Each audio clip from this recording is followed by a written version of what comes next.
M ব্লকের এই যে ছাদের অংশ রয়েছে, চারতলাতে ওঠার পরে এই যে কাঠের গেট যেটা দেখা যাচ্ছে, ক্যামেরা দীপ্তেন্দু চক্রবর্তী দেখাচ্ছে যে ভেতর থেকে সেটি লক করা ছিল, তালা বন্ধ অবস্থাতে ছিল।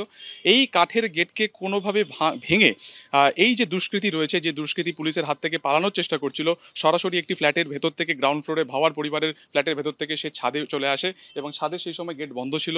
পুলিশ ধাওয়া করার জেরে সে আত্মগোপন করার জন্য এই যে কাঠের গেট রয়েছে সেটাকে ভাঙার পর সে ছাদে চলে আসে। স্বাভাবিকভাবে ছাদ অন্ধকার ছিল এবং যেটা আমরা পুলিশ সূত্রে বা আবাসিকদের সূত্রে জানতে পারছি যে এখান থেকে পালানোর পরে এই যে ট্যাঙ্ক রয়েছে, এই ট্যাঙ্কের পাশ থেকে সে আসে এবং আসার পরে ঠিক এর নিচে একটি কার্নিশ রয়েছে, সেই কার্নিশের মধ্যে সে কোনোভাবে নেমে যায় এবং কার্নিশ কিন্তু এখান থেকে যথেষ্ট ফিট নিচে রয়েছে, প্রায় 6 ফিটের মতো নিচে রয়েছে। এই কার্নিশে শুয়ে থাকে, যেটা আবাসিকরাও বলছিল। তারা নিচ থেকে বারবার বলতে থাকে যে তিনি পড়ে যেতে পারেন, তিনি যাতে কোনোভাবে ওখানে থাকেন, বাকিরা তাকে হেল্প করবে নামানোর জন্য, কিন্তু সেই কথা তিনি কানে শোনেননি সেই অভিযুক্ত।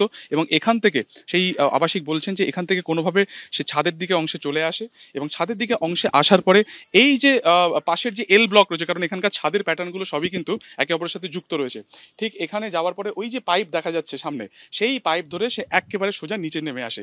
পুরোটাই অত্যন্ত ট্রেন্ড বা প্রশিক্ষণ প্রাপ্ত, এমনটাই আবাসিকরা বলছেন। তার কারণ চোখের সামনে তোরা গোটা বিষয়টি দেখেছেন।